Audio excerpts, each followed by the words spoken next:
Have you ever heard the whispers about Graven County? About the Scarecrow that doesn't stay put? Out in those vast, golden cornfields, under a sky that always seems a little too gray, a lone figure stood guard. Locals would talk in hushed tones, trading stories over coffee in the town diner. They said it moved, but only when no one was watching.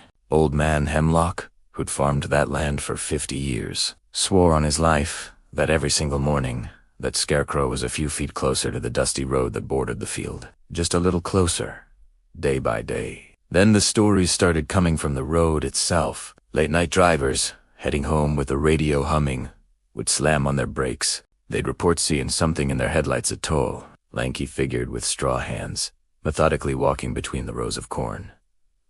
By the time they blinked, it was gone. Just the wind rustling the stalks, playing tricks on tired eyes. Or was it? The stories piled up, becoming a local legend. A ghost story told to spook teenagers. But like all good ghost stories, it had a kernel of terrifying truth just waiting to sprout. Halloween night arrived, painting the county in shades of orange and black. The air was crisp, carrying the scent of fallen leaves and a distinct sense of mischief. For a young couple, Dan and Melissa, it was the perfect night for an adventure. They were full of that youthful confidence that makes you feel invincible. The Scarecrow of Graven County, just a silly local folk tale. They decided to call its bluff, to investigate the legend for themselves. They piled into Dan's old pickup, a camera sitting on the dashboard, their laughter echoing into the chilly night as they dared each other to go touch the thing. They were just going to have some fun, maybe get a spooky picture for their friends. They had no idea they were driving toward the end of their story. They found it easily enough. Just as the stories described, it stood there, a grim silhouette against the moonlit sky. Motionless. Its head was a rough burlap sack, cinched at the neck with a frayed piece of rope. Its mouth, a jagged line of black stitches, seemed to mock them with its permanent, silent grin. Its button eyes stared out into the darkness, seeing everything and nothing at all. The wind whistled through its tattered clothes, making it seem almost alive, almost breathing. Dan, ever the joker, broke the tense silence. "All right, let's get a selfie with this guy," he laughed, trying to sound braver than he felt. Melissa giggled nervously, holding onto his arm. Dan pulled out his phone, switched to the front-facing camera, and framed the shot. His face, Melissa's, and the Scarecrow looming right behind them. And that's when it happened. In the small screen of the phone, as clear as day, the Scarecrow, its head tilted. A slow, deliberate, impossible movement. Melissa let out a scream that tore through the quiet night. All bravado vanished, replaced by pure, instinctual terror. They didn't wait for a second look. They scrambled back to the truck, fumbling with the keys, and sped Hawaii, leaving a cloud of dust in their wake. They ran. But you can't outrun a story that's already decided your ending. The next morning, Sheriff Brody found Dan's pickup truck abandoned on the side of the road, not far from the cornfield. The engine was cold. The doors were wide open, swinging gently in the breeze. The camera, the one they had used for their selfie, was gone. Don and Melissa were gone, too. Vanished. The sheriff organized a search party. They combed every inch of that cornfield, their calls of Dan, Melissa, swallowed by the rustling stalks. They found nothing. No footprints, no signs of a struggle.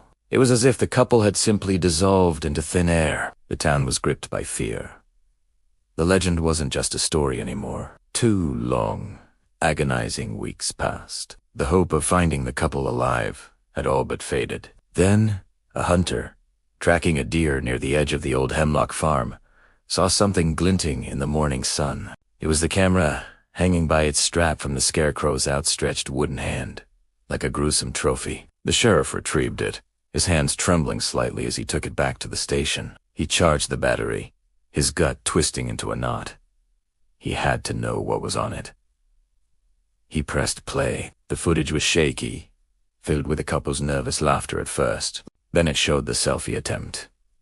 The scream, the frantic, Blurry rushed back to the car, but the camera had kept recording after they dropped it. The final minute of footage was almost unwatchable. It lay on the ground, pointing up at Dan, who had apparently gone back. He was standing before the Scarecrow, his body trembling. You could hear Melissa screaming his name from somewhere off camera. Dan's voice was a terrified whisper. "Who's wearing the mask?" he asked the silent figure, and then the Scarecrow moved.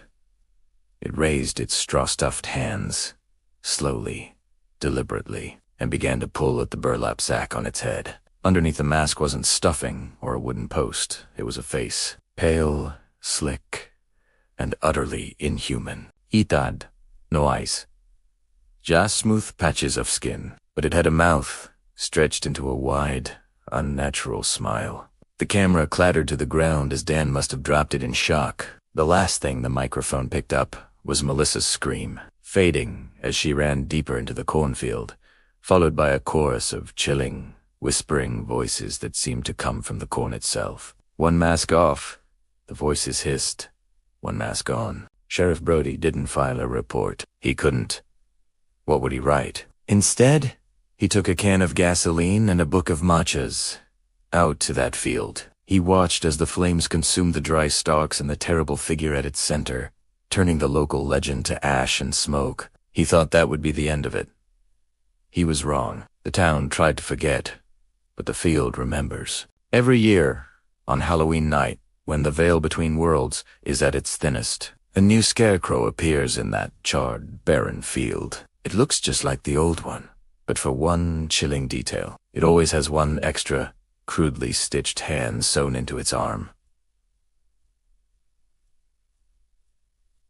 Thanks for joining me down this dark country road. If you enjoy stories that linger in the shadows, be sure to like this video and subscribe for more dailies from the edge of reality. Stay safe out there, and maybe stay away from lonely cornfields after dark.